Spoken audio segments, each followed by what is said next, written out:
What's up Axie fam, parupiro here.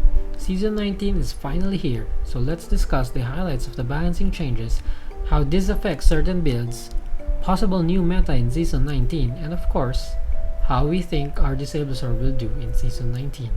So let's start with the top meta picks from last season, and of course, the top of our list would be the double backdoor poison build. So the only card that actually got nerfed here is the grass snake. We do not count Trump because the nerf to Trump wasn't aimed at the double backdoor poison build. It's actually more of a general nerf because a lot of Axies were using Trump. But the biggest factor here is the grass snake nerf, which is what we were all asking about. So grass snake is back down to applying one poison stack, and they increase the damage to compensate for it. That damage is actually insignificant compared to the amount the poison does. So with this change, the grass snake build is actually less annoying now. So they can no longer just go backdoor and double poison you on turn 1 and expect to win the game, since the poison stacks doesn't really add up that much anymore. So now, unless they combo it with a barb strike as well that is chained, the amount of poison they put on you is not actually that high.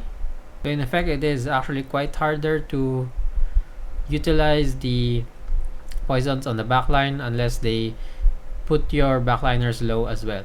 So with this nerf, actually, we can finally say goodbye to our Biden zigzag plants. I believe we will start seeing less of those now because those were primarily used because of how oppressive the double backdoor poison builds was. So these plants will probably be retiring this season. Of course, second on our list is the Bantena team. So Cute Bunny was reduced by 20 damage, but its shield is increased by 5, while the antennas, the bug signals, have had their shield reduced by 10. So overall, I think this nerf is good. I think that nerfing the stats on Terra Trump is the right way to go rather than removing the utility of its spheres, because that is actually the heart of the card. So if you remove the fear or reduce the fear turns, it's actually just not that impactful anymore. Overall, I think the nerf was in the right direction. I don't think that the build is dead. The triple antenna, triple bunny team should actually still be quite strong, but we will probably see a lot less of them because it requires you to actually play cards in an efficient manner, especially timing those terror trumps to get better results. So third is aqua nerfs. This is a very welcome nerf because aquas are really quite a strong class, probably the second best after the dusks. So Risky Fish had 5 damage removed from it and 10 shield as well. So that is quite understandable, seeing as Risky Fish was practically the only aqua card being used. Aqua mount card, sorry. Piranha is a decent card, but it doesn't offer as much utility as the Risky Fish, especially with all the tusks and reptiles that are around. So this nerf is quite good, making it so that people will actually start considering playing Piranha, which has higher base stats and a mediocre utility. So the Goldfish nerf is actually quite weird to me, although I understand that Goldfish is the most used aqua back card, but we are still seeing some Sponge and Blue Moons being played, so it's not like it's the only option. And the fact that they reduced the Goldfish damage instead of capping the speed plus, I think it was the speed up bonus that is making the Goldfish quite strong. So maybe they could have reduced it to applying only once per round, because single Goldfish could cancel out any slows that a Terminator or a Beefinator could do to you, which is what makes it a strong card. Also adding to that, I'm surprised that they nerfed Goldfish and they didn't nerf the Koi, since actually Koi is the only used tail part aside from Nemo, which is Nemo is a 0 cost. So it's actually in a slightly different category. And Koi has way better stats than Goldfish since it's at 110 and 30. So I was hoping they actually nerfed Koi instead of the Goldfish. Lastly is the Shoal Star nerf. They reduce it by 5 damage again. so it's only at 110.10 right now, which is kind of weird. So with this nerf, we now have Oranda as clearly the best Aqua Horn. I don't think Showstar can contend with it anymore because Oranda is just 30 stats above Showstar. So even though Showstar has a better utility, I think that's kind of too big of a stat gap to even consider Showstar. So overall, this Aqua build right now is very nerfed. It is reduced about for a 4-card combo. Using these 4 cards, you are reduced about 24 damage, counting the skill changes as well. So that's quite a lot of damage removed from a 4-card burst. Even more if it's an attack to beasts or bugs. So this build is actually the triple Aqua build from before, so it is understandable that they did target this build, but I wish they also thought to look at other cards such as Koi. So next is the Terminator nerfs. So we get some more damage nerfs on Termis, which is a quality of life nerf for people in the middle MMR, so that they aren't too much oppressed by the Terminators. So first is lagging, 10 damage nerf, which is something I wish they would have done in the previous balance changes, but it took them another 2 seasons before they decided to nerf the Mystic Rush. And then next is Tourney nerfs. Again, we see it reduce another 5 damage. I think this is the 3rd nerf to Tourney now. Then lastly is another 5 damage nerf to Trump, which is, again, as I've said, Trump, it's a general nerf since a lot of builds are actually using that. So overall, I think Termis are still quite usable. They deal less damage, but they still do the jobs they were doing before the nerf. And even before, Termis are not that OP. It's just that they're quite easy to play, so a lot of people are playing them, and these are quite popular in the middle MMRs. So outside of the meta changes, I'm excited for the buffs to these cards. So we have the Timber, the Scaly Spear, Mary, Jaguar, and I'm not actually excited for Red Ear, but it makes the list. So before this patch, there were actually only 4 other cards that have total stats above 150. So these were Sandal, Bone Sail, Gila, and Feathery Spear. So do correct me if I missed some, but this is the ones I can list at the top of my head. So now we got 5 other cards joining this elite set. So I did mention previously that they should either nerf the Incisor or Disarm, or they buff the Scaly Spear. So I'm glad they went to actually buffing Scaly Spear, so now we have one more option, and buffing this actually puts it on par with the Feathery Spear damage.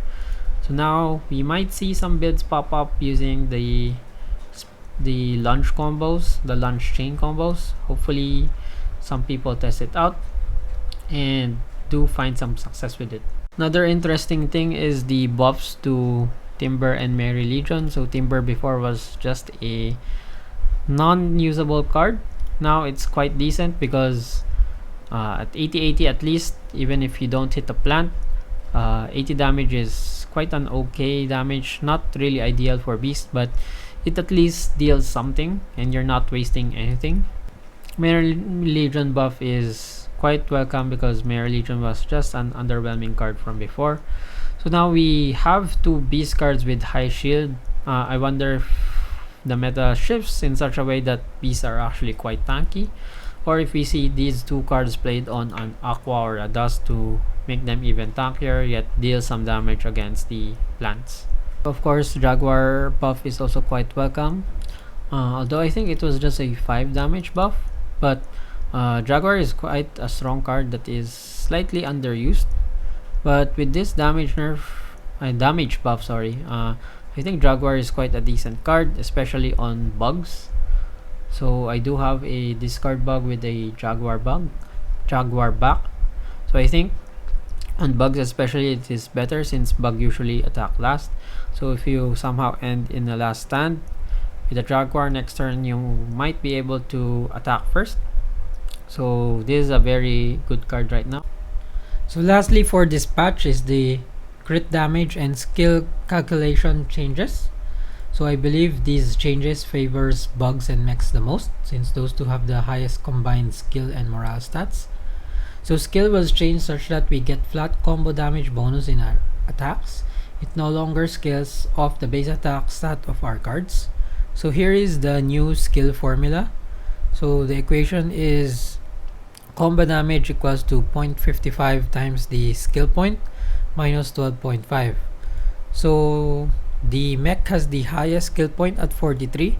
So all our attacks, if we do them in a combo, which is playing at least 2 cards, would deal a bonus of 11.15 damage. And remember that Axie always rounds down. And then on the lowest spectrum, we have the Dust class, which only has 2.35 bonus combo damage for each of its attacks. So this will help tune down the power of the Dust, which is quite strong right now.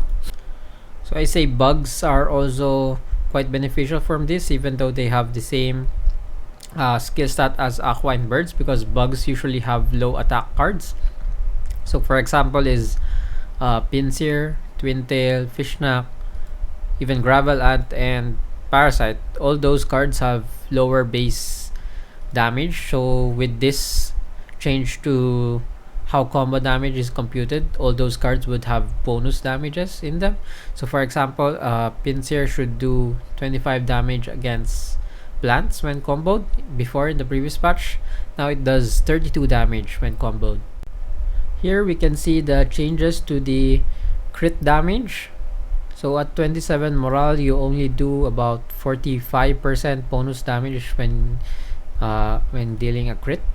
And then at 61 morale, you have about, this is a beast morale, 84.5% bonus damage. So overall, aqua crits will now tend to hurt less and be less punishing, and beast crits will still be as well, slightly less stronger than before. So overall, this will make crit damages less and will be overall better experience for the players, in my opinion. With these changes, I foresee mechs and bugs to appear more. With the aqua nerfs as well, with less aquas out there will be less things to kill our mechs and bugs, so they will survive longer in the mid game. So specifically for mech and bugs, I think Twintail and Furball are really strong cards right now because of the skill changes. Dawns are another class that actually receives bonus from this patch as well. So similar to mechs, since Dawns have high skill point, they actually receive quite a high bonus to their combo damage. I'm a bit sad that because of the formula they are left at 8.95, so this would most likely round down if you are not using an aqua or bird card, so you go back down to 8. Slightly unfortunate there. I wish they somehow tweaked it such that the Dawns reach the 9 point. But because also of this formula, I kind of foresee that once they release the cards for the secret classes, the Dawns, Dust, Dawns, and Mix, we might see them adding some skill point changes so that we reach the other values in this table. Lastly, for my Disablosaur subscribers, we should happy about the recent patch as our hard counters got nerfed, so both Poison and Cute Bunnies have been nerfed pretty good. And then on the other hand, our build is left largely untouched with only a nerf to Trump. And again, I've been saying this a lot, it was a general nerf since a lot of builds use this, so overall build wasn't actually nerfed. Our Disablosaur still has the same card stats overall. And then for our bug, actually we got a slight buff to the Fishknack, giving a 10 bonus shield. And as I've said, because of these skill changes, our bug will actually deal more. So both Pinsir, Parasite, and Fishknack all receive a little extra damage because of the skill changes. So Fishknack receives 2 extra combat damage. As I remember, Pinsir has 7 or 6 to 7, and then Parasite has 1 extra combat damage. So overall, we get a damage buff and a shield buff. This is overall really good for our build. So right now, it is actually quite a good time to be playing the Disablosaur plus bug, discard bug. But in the future, since I foresee mechs to be popular in this patch, that will be a bit of a problem, especially if we have high speed mechs greater than 50 speed in the backlines, because our Disablesaur will be having a hard time facing against those. And if that does happen, then we might have to adapt and change our build a little. That would most likely come in on the midline or on the front line. As a disclaimer, I will just say that right after the patch hit, I did buy 4 mechs and 1 bug. So that is mostly what I have been buying, since that is what I think will be strong in the meta, or at least early in the meta. And then of course we will see over time the meta will adapt to counter the currently popular builds. So that will be all for this video, and I am really excited for season 19. Lots of changes here. We'll probably see lots of new builds come out. To end this video, I actually like to give you guys a meta update. So right now what I'm seeing in the top ranks are actually mostly plant beast birds, and then some double bug users, including myself. I do run double bugs right now. And then we actually see quite a few people also running some shrimp aquas. Those are mostly to counter the plant beast birds, or sometimes some people running mech backliners. So I really foresee that we see more mechs in the coming weeks, and then after that we will see the counters to those mechs probably, or if there is somehow another thing that surfaces to the meta, then we will see the counter to that. So that will be all for now on this video. Thank you guys for listening. I hope this video helps you guys understand the recent patch. And till next time guys, bye.